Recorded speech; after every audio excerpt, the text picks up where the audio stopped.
And that's one of the reasons that you really, you want to keep your lightning bolt in the deck. Your opponent might play out a 3/3 out of the reliquary because that's the only real play. So it's, and there are situations where it's useful, but it's one of the worst cards in that matchup because it doesn't deal with anything that really, defines the game, which are the big creatures. So it looks like, did we miss any? I think there were some questions throughout here. Somebody asked about your thoughts on Hive Mind. Hive Mind. We actually, Hive Mind was one of the early decks that we play tested for Austin. It was one of the decks that Pat Chapin thought was just one of the best combo decks that was available. All right. And we found that it was too slow to beat the fast zoo decks, and that it was vulnerable to a lot of the same sort of disruption that a lot of the other combo decks were. I don't really think that Hive Mind seems like a great call in a field that just has a ton of Thoughtseize and Duresses.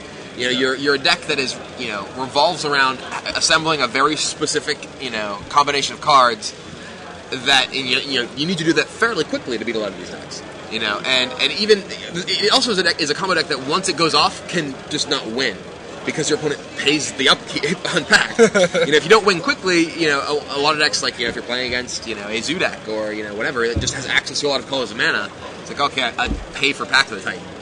I don't lose. So I'm not a big fan of it. I can see it being possibly a good choice. Just for surprise value. I don't think a lot of people are generally prepared for it. But I think it's weaker than the other combo decks that are available. So I think that Dredge is actually a pretty good choice right now. I think a lot of people are going without Dredge Hate because people are so focused on beating Thopter decks. Yeah. I actually talked to someone just before my last round who's saying that he played against 3 zoo decks, none of which had any Dredge Hate, and he just crushed them. Because it's a deck that if your opponent is trying to beat you with fair cards, that don't interact with the same axis that your deck works on. You're gonna die. So I guess the next most popular topic probably is next week. Next week. How do you feel about next week? Are you ready? I have played a lot more standard than I played extended. That's for sure. I don't know what I'm playing yet. I think anyone who does know what they're playing yet is doing themselves a disservice because I think there's a lot of time between now and then. There's a lot of information that you can gather at events like this. I didn't know what I was playing in Austin until the night before. Same thing in Honolulu. I didn't know what I was playing until the night before. I think it's very important. It's obviously important to be comfortable and have experience playing whatever it is you're playing. But I think that it's important to play a wide variety of decks, get comfortable with all of them. Because if something comes up, you find out at the last minute that Vampires is going to be a super popular deck, and your deck gets crushed by Vampires. It's like, oh well. I hope I don't play it. So that was the big thing that happened in Austin. Was the night before, we heard Dark Depths. There's going to be a lot of Dark Depths, and it was just like okay, well let's make sure our deck has Ghost Quarters. Let's make sure our deck has Blood Moons. Let's make sure our deck is prepared to beat these things. And Extended is a very different format than Standard in that there are both those super powerful combo decks, and also just those really powerful hate and answer cards to those combo decks. It's Standard is a much lower power format, obviously, but also a format where the decks are much less linear in terms of now Dark Depth has this backup plan, but yeah, then there were so many opponents who I played at that Pro Tour. I was just like, well, I have 4 Ghost Quarters after Sideboarding and Knights to get them, and they'd just be like, I can't possibly win. So after this Pro Tour, is Jace going to live up to the hype? I think Jace is one of the best cards printed in a long time. I think that Jace decks will be one of the defining archetypes of the new standard. So whether that means they'll be the best decks, I don't know. But any deck that is not prepared to deal with Jace in a meaningful way, and I think most people that I've talked to who or read their comments, I think they drastically underestimate it. I think that it's a card that people are like, oh well, you just do this, you just do this, whatever. And it's like it's a card that both offers card advantage and board control in one Planeswalker, which we've never seen before. And it also its ultimate wins the game. People say like, oh, Fate Sealing doesn't do anything. It's like, no, Fate Sealing actually does something and gets you to the ultimate that wins the game. The game is over if they haven't removed Jace. They clearly can't. And if you're ultimating them, they have their hand to beat you with. So, not gonna happen. So that's what everyone's saying. Jace has been really good for everyone testing. We're going for like $60 or almost $60 right now. Seriously. So it's been great. I wish I'd invested in Jaces. Much like I wish I had invested in Baneslayers back then. Other cards you expect to make a big impact in Standard? I think the Creature Lands are very good. I think Tectonic Edge is very good. I think the Creature Lands are obvious. I think Tectonic Edge is also fairly obvious. Everflowing Chalice is good. I don't know.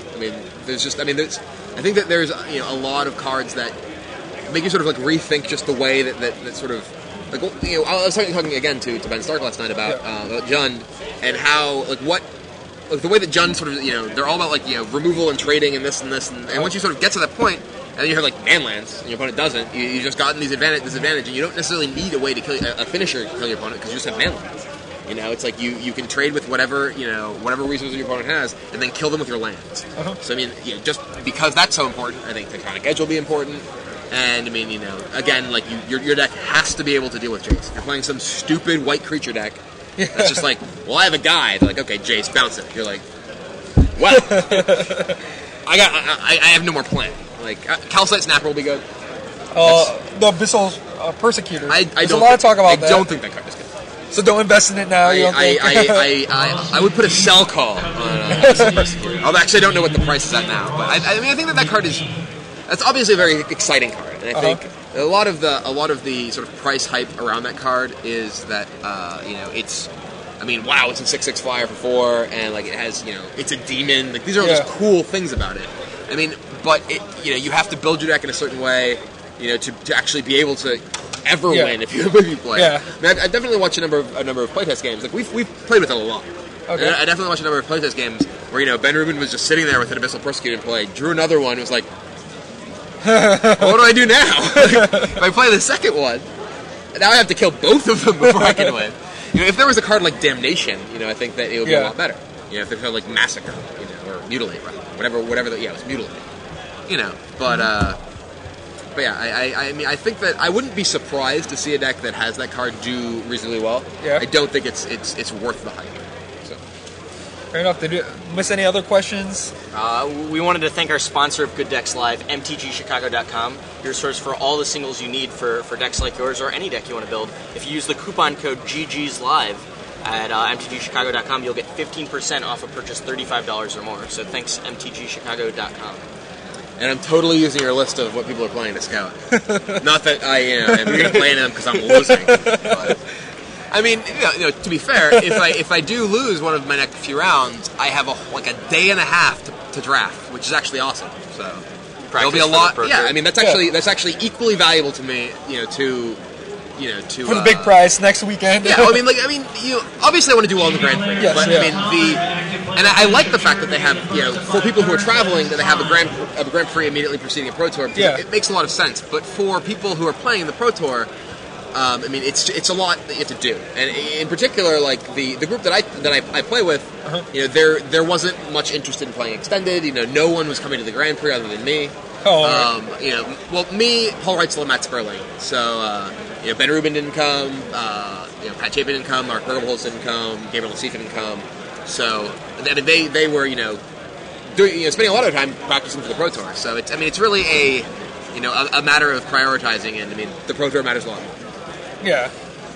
It seems good though. It got a lot of people in town that maybe could be added to your testing group. There's going to be a lot of people coming directly to San Diego from this, and some of them were threatening to crash on my floor or couch or whatever. So. This person's been saying this the whole time. There's actually a few people who are saying this. So, do you agree you're the most handsome man in Magic? I think I'm dreamy. I don't know what the rest of you think, but I do me. I don't even know what that means. There you go. All right, I guess your round's starting soon. Give you a little time to relax a bit. Give me a little time to wait to get some turn 2 2020s against me. So yeah, hopefully we'll see you more around here. And I think looks like we might be grabbing lunch in a bit. All right. So good luck the rest of the day. Thank you very much. Feel free to stop by. I'm sure people love to talk to you more. If I am not winning and not drafting, I'll drop by. So. All right, sounds good. Right, thanks a lot, Brian. Take care. Is that what you're getting? All right.